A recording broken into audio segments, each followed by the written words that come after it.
নমস্কার, কেমন আছো সবাই? আমি নমিতা, আমার একটা নতুন ব্লগে সবাইকে স্বাগত। সকালে দেখো লুচি ভেজে নিচ্ছি, তো এইখান থেকে ব্লগটা শুরু করলাম। আশা করি তোমাদের খুব ভালো লাগবে। তা আজকে রবিবার, তো সকালে আজকে টিফিনে লুচি ভাজলাম, আর তরকারি করা হয়ে গেছে, ওটা তোমাদের সঙ্গে শেয়ার করা হলো না। মানে আলুর তরকারি, আলু আর ডিমে একটা ঝোলের মতন করেছি লুচি দিয়ে খাওয়ার জন্য, ওটা অফ ক্যামেরায় করে নিয়েছি। আর লুচিগুলো ভাজার সময় কিন্তু যদি ক্যামেরাটা অন থাকে না, তাহলে কিন্তু মাথায় একটা টেনশন কাজ করে যে লুচিটা ফুলবে তো। ও মানে এটা কাজ দেখো, বলতে না বলতে লুচি একটা মানে পুরো পেঁচিয়ে গেছে, পরে আবার ঠিকও হয়ে গেছে। যাই তথাপি কিন্তু মাথায় কিন্তু একটা টেনশন মতন কাজ করে। তো এটা আমার ক্ষেত্রে হয়, জানি না কারো ক্ষেত্রে হয় কি না। তো যখনই দেখো মানে যে দুটো দিয়েছি সেই দুটো কিন্তু পরে ফুলেছে কিন্তু সুন্দর সব কটাই, কিন্তু একটু একটু মানে এপার ওপার একটু হয়েছে, তারপরে ফুলেছে আর কি। তো বলতে না বলতে সবগুলো লুচি ভাজা হয়ে গেছে, সবার মানে খাওয়াটাও মানে মোটামুটি হয়ে গেছে। তো আজকে একটু সাজিয়ে গুজিয়ে নিলাম, তোমাদের সঙ্গে শেয়ার করলাম। আর আমটা হলো গাছের না, এটা কিনা আম। সবাই তো গাছের আম খাচ্ছ, আমি কিন্তু কিনে আম খাচ্ছি। তো গাছে আম যেহেতু পাইনি, তো আজকে ঘরে বিছানা সব কিছু ডাস্টিংও করা হয়ে গেছে। স্নান করতে যাব এখন। তো এই খাটের তলাটা একটু মাঝে মাঝে পরিষ্কার করি, তো আমি এইভাবেই করি। তো আমি যখন যেটাই করি তো সেটাই তোমাদের সঙ্গে তুলে ধরার চেষ্টা করি। তো এটাই হলো, এটা যেহেতু ডেইলি ব্লগ করি সেই তার জন্যই। আর ঝুল ঝাড়াটা দিয়ে পরিষ্কার করলে কিন্তু ভালো ঝুলগুলো বেরিয়ে আসে, যেটুকুন থাকে আর কি খাটের তলায়। খাটের তলাও কিন্তু ঝুল হয়, নোংরা হয়, কিন্তু এটা তো আর ঝাড়ু দেওয়া বা হাত তো আর যায় না, তাই এইভাবেই করি। এইভাবে করে তার ঝুলটা বের করে তারপরে একটা নেতা দিয়ে মুছে নিই। তো প্রথমে ঝুলটা এভাবে বার করে নিই। তো আমরা তো এইভাবে, ডাক্তারের কথা যদি শোনো না, তাহলে কিন্তু মানে বিশেষ করে মেয়েরা যদি ডাক্তারের কথা শোনে, তাহলে কিন্তু সংসারটাই অচল হয়ে যাবে। কেন বলো তো? আসলে ডাক্তার কিন্তু আমাকে বারণ করেছে এইভাবে বসে নিচে বসে কাজ করতে না। কিন্তু নিচে না বসে কোনো মানে কটা কাজে বা হয়, মানে বেশিরভাগ কাজে তো নিচে বসতেই হয়। দেখো একটা নেতা দিয়েই বা মুছে নিচ্ছি, কিন্তু পরিষ্কার হয়ে যায়। এইভাবেই করি আমি সবসময়, যখনই করি এইভাবেই করি। তো আমি যখন যেটা করি যেটাই বললাম আর কি, যখন যেটা করি সেটাই তোমাদের সঙ্গে তুলে ধরি। তো আমাকে কিন্তু বারণ করেছে, কিন্তু সব কিছু তো আর হয় না। যদিও নিচে বসে আমি আনাজ কাটিও না, মানে চেষ্টা করি দাঁড়িয়ে, কিন্তু সব কাজ তো নিচে না বসলেও হয় না। আর নিচে যেটুকুন না করলে নয়, সেটুকুন তো করতেই হয়। আর সব কথা যদি শুনোই, তাহলে তো আমাদের সংসারটাই চলবে না, তাই না বলো? কালকে পরশু দুদিন না নিতুর কাহিনী ভিডিওটা দেখে খুব খারাপ লাগছে। আমি আর কিছু কমেন্টও করতে পারিনি, মানে এত খারাপ লাগছে। যে সেটা কিন্তু সত্যি কথা, ভালো মানুষের আজকে সবটা ঝাড় দেওয়া হয়ে গেছে ঘর, ঝাড় দিয়ে সামনে বারান্দাটা চলে এলাম। তো এই জায়গাটা দেখলাম একটু নোংরা হয়েছে, মানে নোংরা বলতে ধুলাবালি, যেহেতু রাস্তার সঙ্গে বাড়িটা, তো এই জন্য ধুলাবালি প্রচুর মানে হয়, এই জন্য মাঝে মাঝে মুছে দিই। তো আজকে দেখলাম ভালোই নোংরা, এই জন্য একটু ভিজা নেতা দিয়ে মুছে দিচ্ছি। ব্রাশ মানে মেজেও জল দিলেও পরিষ্কার হয়ে যায়, যেহেতু ওরা শুয়ে আছে। এবার এইভাবে এমনি মুছে দিলাম, মানে মুছে এই জায়গাটা একটু সাবান দিয়ে দেবো। দেখলাম সাবান মানে এই জায়গাটাও একটু কালো হয়ে আছে, যেহেতু সাদা সাদা পাথরগুলো, ওই জন্য কালো হয়ে আছে। মানে অনেকদিন ধরে যে মোছা, ভালো করে মোছা না হলে যেমন হয় তেমনই হয়ে আছে। তো হঠাৎ মানে নজরে পড়লো যে পাথরগুলো ভালো কালো হয়ে আছে, এই জন্য মেজে দিচ্ছে। তো একজন উঠে গেছে, আরেকজন আছে এখনও শুয়ে। যেটা বলছিলাম যে ভালো মানুষের মানে যাদের কষ্ট, মানে ভালো মানুষ যদি হয় না, তাদের কিন্তু কষ্টও পেতে হয় বেশি, এটা আমি দেখেছি, জানো তো। নিজেকে খুশি রাখার জন্য কিন্তু কারোর থেকে কিছু আশা করতে নেই। মাথার উপর যিনি আছেন না, তিনিই কিন্তু একটা না একটা রাস্তা ঠিক, বা একদিকে যদি কষ্ট দেয় আরেকদিকে ঠিক রাস্তা খুলে দেয়, এটা কিন্তু সত্যি কথা। দেখবে যারা ভদ্র বা নম্র থাকলে না, অনেকে ভাবে এটা সে হয়তো দুর্বল, কিন্তু সে দুর্বল না। সেটা অর্জন করতেও কিন্তু, এটা অর্জন করা কিন্তু সবাই পারে না। নম্র ভদ্র হতে সবাই কিন্তু এটাও অর্জন করতে লাগে, এটা অর্জন করতে কিন্তু সবার দ্বারা হয় না। আর বিশ্বাস এমন একটা জিনিস, বিশ্বাস পেতেও কিন্তু বিশ্বাসও করতে হয়। আবার বিশ্বাসও যদি হারায় না, সেটা বিশ্বাসের কারণেই কিন্তু বিশ্বাসটাও হারিয়ে যায়, এটাও কিন্তু সত্যি কথা। তো আমার সবটা ধোয়ানো হয়ে গেছে, ধুয়ে একটু জলটা একটু ইয়ে করে দিলাম, ওই পার দিয়ে একটু করে দিলাম, তাহলে জলটা পরিষ্কার হয়ে যাবে। বারান্দাটা দেখো ভালো সুন্দর পরিষ্কার হয়েছে, পুরোটা মেজেছি। তো পুরোটা তো তোমাদের সঙ্গে শেয়ার করলাম না মাজাটা, পুরোটা ভালো করে মেজেছি আজকে। দেখো খুব সুন্দর পরিষ্কার হয়ে গেছে। সাদা তো, আর সারাদিন তো এখানটা মানে প্রথম, আর জানো তো মানে প্রবেশদ্বারে কখনো জুতো রাখতে নেই, এটা কিন্তু সবাই হয়তো অনেকে জানো অনেকে জানো না। কখনো কিন্তু প্রবেশদ্বারে কিন্তু কখনো কিন্তু জুতো রাখবে না, জুতোটা একটু সাইড করে রাখতে হয়। প্রবেশদ্বারে কিন্তু কখনো ঝাড়ুও রাখতে নেই। তো এইটা অনেকে হয়তো জানো, অনেকে হয়তো জানোও না, যারা জানো না তাদের জন্যই বলা। তো এখন দেখো ও বারান্দাতে এখানে এসে মানে শুয়েছে, ওরা এইভাবেই থাকে, এখান থেকে এখানে, এখান থেকে এখানে। তো আজকে গোবরে যেমন যেটা আমি মানে সকালবেলা ঝাঁট দিয়ে যে জলটা আমি দিই, গোবর জলটা, তো অনেকে জানো অনেকে হয়তো জানো না। তো আমি সকালবেলা তো ঘর ঝাঁট দিয়ে গোবরের জলটা দিই, এটা শেষ হয়ে গেছিলো, আজকে বোতলে আবার ঢেলে নিলাম। তো দেখো এইভাবে আমি একটা জারে রাখি, তো জারটা আজকে শেষ হয়ে গেছে, জারের থেকে 2টো বোতলে আজকে মানে ঢেলে দিলাম, আর জারটা পুরো ফাঁকা হয়ে গেছে। মানে আবার গোবর আনতে হবে, তো গোবর তো মানে কাছাকাছি কোথাও পাওয়া যায় না, ওগুলো আমার আনতে হয়, রাস্তায় যেতে হয়, অনেক দূরে যেতে হয়, যেয়ে তারপরে আনতে হয়। আর ড্রেনে তো বাচ্চাগুলো শুয়ে আছে, তো এই জন্য এদের কাছে আর জলটা ফেললাম না, বাগানে গিয়ে জলটা ফেললাম। আর এগুলি মানে বাচ্চাগুলো সব ড্রেনের মধ্যে শুয়ে থাকে সারাদিন। আসলে এত গরম না, গরমও ওরাও সহ্য করতে পারছে না, এত মানে অস্বাভাবিক গরম। তো তো সব করে আমার স্নানও হয়ে গেছে। তো স্নানের সময় যে কটা কাপড় ছিল সেই কটাই নিয়ে ধুয়ে দিলাম।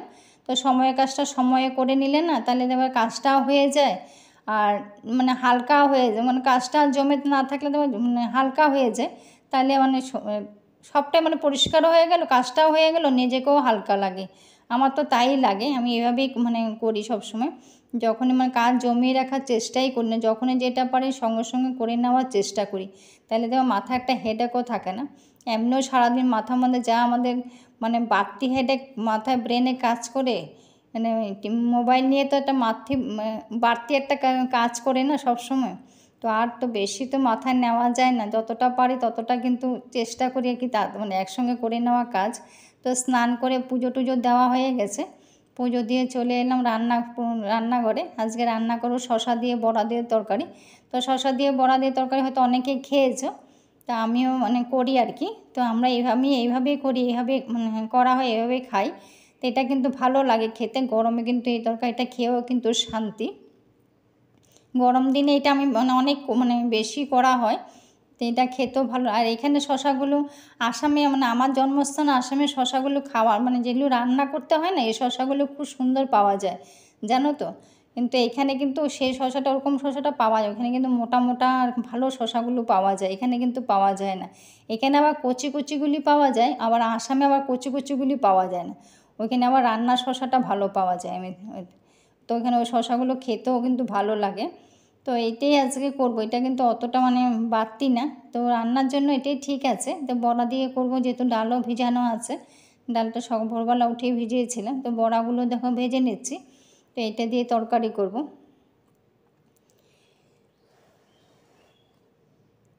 আর গরমটা তো অস্বাভাবিক গরম পড়েছে না, এবারে গরমটার জন্য অন্যরকম গরম, তাই না বলো? তো বড়াটা ভাজা হয়ে গেছে আমার, তো এখন তরকারিটা বসিয়ে দেবো, একটু পাঁচফোড়ন সম্বাদ দিয়ে বসাই। তো জানো তো মাথায় যদি মস্তিষ্ক আর হৃদয়ে কাজ করে না, তখন কিন্তু মানে মানে মস্তিষ্ক আর হৃদয় যদি দ্বন্দ্ব লাগে না, হৃদয়কেই মানে সাপোর্ট করা উচিত। কারণ বুদ্ধিমান মানুষের থেকে কিন্তু হৃদয়বান মানুষ অনেক ভালো। বুদ্ধিমান মানুষ কিন্তু ভালো বুদ্ধিও দিয়েও ভালো করতে পারে, আবার খারাপ বুদ্ধি দিয়েও কিন্তু খারাপ করতে পারে, তাই না? তার থেকে হৃদয়বান মানুষের সঙ্গে মেলামেশাটা করাটাই ভালো। নিজের ওপর বিশ্বাস রাখাটা সবচেয়ে বড় ভালো। নিজের ওপর যদি বিশ্বাস থাকে, মানে এটাই, এর থেকে বড় মানে কিছু নেই। নিজের মানে যেটা করব সেটা তো নিজের দ্বারাই করতে হয়, তাই না? আমি যা করব আমার নিজের দ্বারাই হবে, শুধু নিজের ওপর তো বিশ্বাস রাখতেই হবে। আমি এটা মানে বুঝে গেছি, আমি আমার বরের যে সাথী কালে আমি অনেক কিছু বুঝে গেছি, অনেক কিছু শিখেছি, অনেকটা অনুভব করেছি, অনেক কিছু মানে অনেকটা জ্ঞান আমার হয়েছে। দেখো শশাটা এখন বড়াটা ইয়ে করে দিলাম, এটা তরকারিটা দেখো এটা সাঁতলানো হয়ে গেছে শশাটা। তো এতক্ষণ তো জল দিইনি, জল ছাড়াই এতক্ষণ সাঁতলালাম, একটু অল্প সময় একটু রান্না করে নিই, একটু মশলাপাতি তো দেওয়া হয়েছে, মশলাপাতি দিয়ে একটু রান্না করে নিই, তারপর বড়াগুলো দিই। তো শশাগুলো কিন্তু খুব একটা স্বাদ ছিল না, জানো তো, করেছি কিন্তু খুব একটা শশাগুলো খুব একটা স্বাদ ছিল না আজকে, তো খাওয়া হয়েছে আর কি, কিন্তু তেমন যেমন খাই সব সময়, কিন্তু আজকে তেমন ভালো লাগেনি শশার তরকারিটা। কিন্তু করেছিলাম খুব ভালো করে করেছিলাম, কিন্তু অতটা ভালো হয়নি। খাওয়ার পরে তো বয়সটা দিয়েছি, তার জন্য যেটা সত্যি তো সত্যি, আর যেটা মিথ্যে তো মিথ্যে, কিন্তু আর যেটা ভালো হয়নি তো হয়নি, তাই এটা তা বলে তো আর লাভ নেই, কিন্তু এটা ভালো হয়নি। করেছিলাম কিন্তু খুব যত্ন করে, কিন্তু খেতে কিন্তু খুব একটা ভালো হয়নি, মোটামুটি হয়েছে। তো এখানে অল্প করে জল দিয়ে দেব, জল দিয়ে তারপর বেশি যাতে বড়াটা আবার যদি ভেঙে যায় তাহলে আবার বড় রাগ হয়ে যায়, ওই জন্য বড়াটা একটু গোটা গোটা রাখতে হয়। তার জন্য এটার দিকে আবার নজর রাখতে হয় কি বড়াটা যাতে না ভাঙে। কিন্তু বড়াটা ভাঙেনি, সবটাই ঠিক ছিল, কিন্তু খুব একটা স্বাদ হয়েছে তা কিন্তু নয়, দেখতেও খারাপ হয়নি, কিন্তু খেতে খুব একটা ভালো হয়নি। শশাটা কেমন যেন পাংশে পাংশে ছিল, খুব একটা ভালোও লাগেনি। যেটা বলছিলাম, কিন্তু এটা কিন্তু সত্যি কথা, আমি আমার নিজের দিয়ে বলছি, আমি আমারটা কিন্তু নিজেরটা দিয়ে অনেকটা শিখেছি, অনেকটা অনুভব করেছি। দেখো তরকারিটা হয়ে গেছে, শশার তরকারি দেখতে কিন্তু বেশ ভালোই হয়েছিল, কিন্তু খেতে কিন্তু অতটা ভালো হয়নি জানতো আজকে শশার তরকারিটা।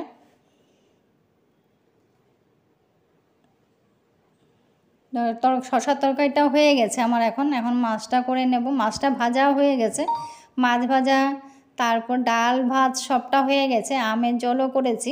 তো এগুলো অফ ক্যামেরায় করে নিয়েছি, অফ ক্যামেরায় ওগুলো সবটা হয়ে গেছে, ওগুলো করে নিয়েছি।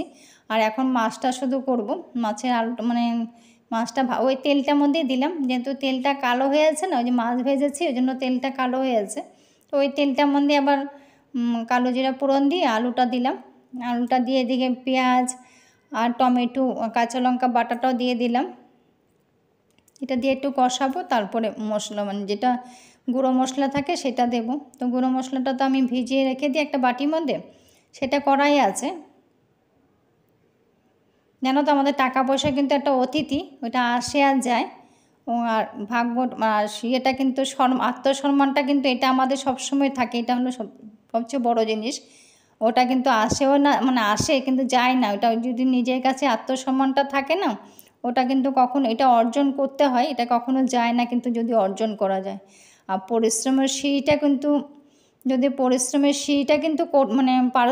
করাটা কিন্তু কষ্ট, কিন্তু সিঁড়িটা কিন্তু ভাগ্যের লিফটটা কিন্তু অনেকটা ভালো থাকে যদি পরিশ্রমের সিঁড়িটা কিন্তু যদি ভালো হয় না, তাহলে ভাগ্যের লিফটটাও কিন্তু ভালো হয়। যদি আমরা পরিশ্রমটা করতে পারি, কিন্তু পরিশ্রমের ফলটা কিন্তু ভালোই হয়, এটা কিন্তু সত্যি কথা। তো মাছটাও হয়ে গেছে, মাছের জলটাও দিয়ে দিলাম।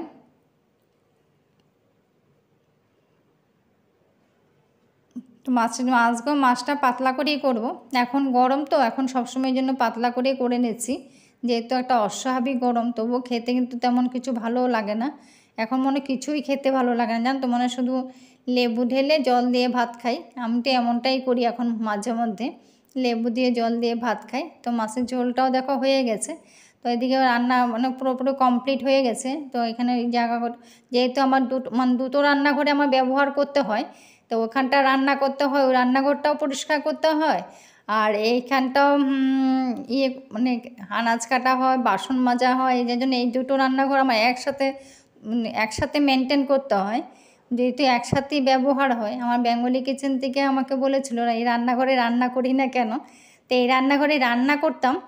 তো বিয়ের পর তো এখানে এসেই রান্না করেছি, এখানে তো প্রায় 25-26 বছর রান্নাও করেছি। তো আজকে ধরো 3-4 বছর ধরো হয়েছে এখানে রান্না করি না। তো এখানে রান্না করি না, এখানে বলেছে, একজনকে দেখিয়েছে, তো উনি বলেছে এটা বাস্তুমতে এখানে রান্না করাটা ঠিক না, তারপর থেকে রান্না করা হয় না আর কি। তো এইখানে তারপরে এমনি আছে, এখানে বাসন মাজা বাসন মাজা হয়, রান্নার বাসনগুলো এখানেই মাজা হয়, আর আনাজ টানাজ কাটা এখানে হয়, যা জিনিসপত্র এখানেই থাকে। আর ওটা তো একটা রুম ছিল, রুমটাকে রান্নাঘর বানিয়েছি। তো ওখানে তেমন কোনো ব্যবস্থা এখনও করা হয়নি, ভবিষ্যৎ জানি না। তো ওই জন্য ওইখানটা যাওয়া আসা 14 বার করতে হয়, ওখানে কোনো জলের ব্যবস্থা নেই। তো দেখো রান্নাঘরটাও পরিষ্কার করে নিয়েছি। তো কাজ পুরো কমপ্লিট হয়ে গেছে আমার, সব রান্না বান্না সবটা কমপ্লিট, খাওয়া দাওয়াও হয়ে গেছে। তো তো খাওয়া দাওয়া কমপ্লিট করে রান্নার যে কাপড়গুলো ছিল সেগুলো ধুয়ে দিয়েছি, এগুলো ধুয়ে এখন মেলে দেবো।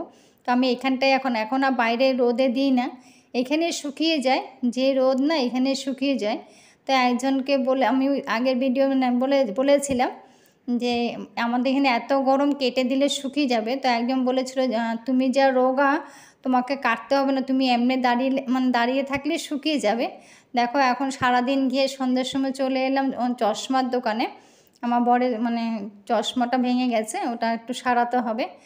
তো এটা সারাতে দিতে গেছি, দিয়ে তারপর সোনাপুরে গেলাম, একটু বাজারে গেলাম একটু ফুল কিনতে। ফুলের যা দাম বেড়েছে না, অস্বাভাবিক দাম। আসলে গরমের মধ্যে তো ফুল টুলও কম, তেমন কোনো সব যেটুকুন আছে সেটুকু শুকনো। তো বর মিষ্টিও কিনতে গেছে, আমি একটু ভিডিও করে নিচ্ছি। তো আজকে ব্লগটা এখানে শেষ করলাম। কেমন লাগলো সবাই লাইক করো, কমেন্ট করো আর সাবস্ক্রাইব করে পাশে